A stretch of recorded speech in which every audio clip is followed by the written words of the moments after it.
Hello, I'm Josh and I work at Tesco's twice a week and I get paid for it and I really enjoy it. I'm 20 years old, be 21 this year. I like being a nice man and respect people. I like the theatre, I like bowling, I get lots of strikes, I'm in the lead. Really enjoy it actually.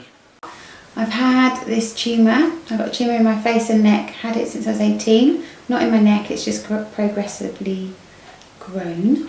It's incurable, but it has been treatable. So the doctors have been able to treat it over the years. I got diagnosed whilst in the RAF, so I was happily doing what I've always wanted to do while going into the RAF and doing my training when I had this nice lump sticking out my face, which I couldn't see, but everybody else could. But it only showed itself when I'm doing things that increase my blood pressure. When I was younger, I was pretty fit and healthy. I was running around, I was an athlete, so I was constantly on the go. But when I was about 14 or 15, the condition started. That's usually when it presents itself. And I had to stop doing the things I love, which was really, really hard.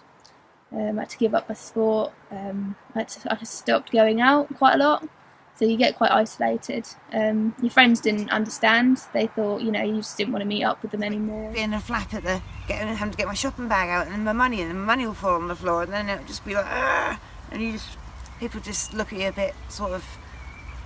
There's not much tolerance. You're just looked at as different, or I don't know, if I'm face, if I'm down a bit sometimes or whatever, people just look at you really strangely, and it's because of sort of mental health bit, but it's yeah, it's just different. I act differently sometimes, and society doesn't. I don't think society looks on it in a bad way. I think there's a stigma about mental health and all disabilities. I think it's something that needs addressing. I get exhausted very quickly.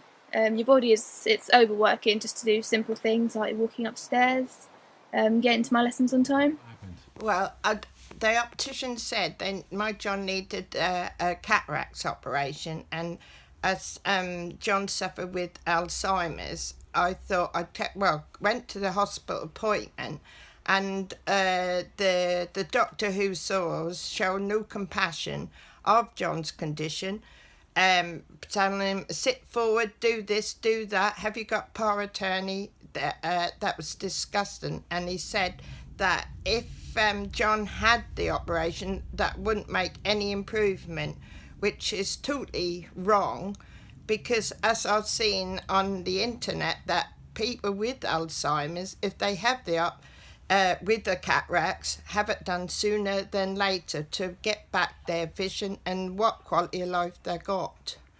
And I was very disgusted, and how we both were treated. I came out quite stressful.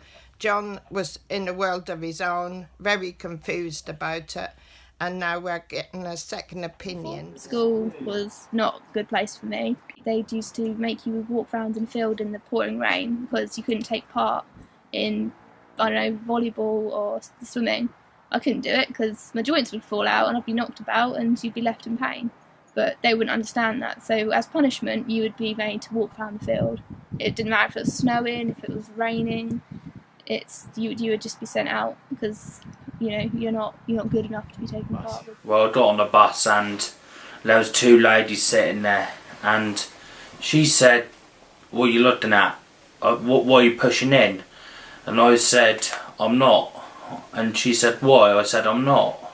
And she said, "What's the matter?" And I said, "I've got autism," and I felt a bit upset that day. I knew I made that mistake that day, but I don't want to keep making them mistakes. What mistake do you think you made? Like letting the lady go first. Well, you did let her go first, didn't you? Yeah. Yeah. So you didn't push in? I didn't push in, she pushed in. Yeah. And I just felt a bit sad about that. Yeah. But what else did she say to you when you were on the bus? What are you looking at? Well, I think everything's my fault. I keep saying sorry when I know it isn't. And then what did she say to you? The F word. Did she? Yeah. And that made me feel really upset. And I didn't know how to deal with it. No. I don't like swearing at people because I'm not that sort of person. But I don't know why it didn't happen to people like me with problems and autism. So you got your lessons and you have like 5 minutes to get to your next class. I have to wait, so I'm permanently late for my classes because I have to wait for the big crowds of people to go through first, because otherwise they knock into me and I'm out with my knee, or it could be my hip that falls out. Yeah, sort of labelled as the naughty one. So, but really, actually, all you wanted to do is just sit in the class and learn like everybody else. But nobody really understood. I can see it coming and I wait for it. And I think you just wait for people just to, oh, are you alright today? And they're not interested. It's just that, oh, and then it's just frustrating. I don't know, they just have a face on them. They have this face, and people give you, it's like an excuse in some ways, but not an excuse. It's, oh, but you won't be able to do that. I hate that as well. I can do whatever I put my mind to do, and I am quite a stubborn and determined person, not always for the better. But yeah, so I just think, oh yeah, I can do it, and if I can't do it, I'll let you know. I can do more than most people that have nothing wrong with them, so what, why? Well, I punch myself in the face because I don't know how to deal with these problems, and I wish I didn't do it. I just wish I could find other ways to deal with it, not just always hurt myself. So last year we used to have a little room for people with different disabilities or people who suffer with anxieties. We'd all go into this room and we'd all meet up there during breaks or during lunchtimes, or just in between lessons. But the college, they've not allowed us to have one this year, so we've all been pushed out into the canteen, which is where the whole college goes during those times.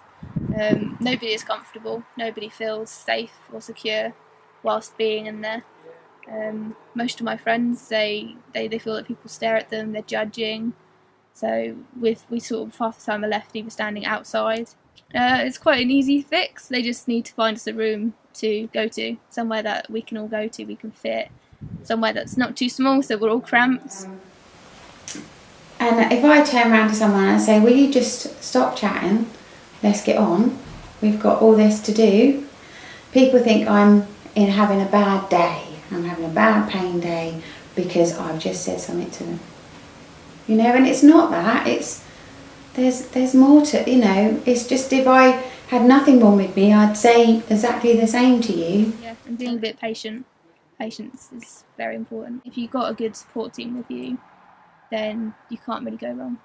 But definitely in the community, it's important to have places that you can go to and that's safe.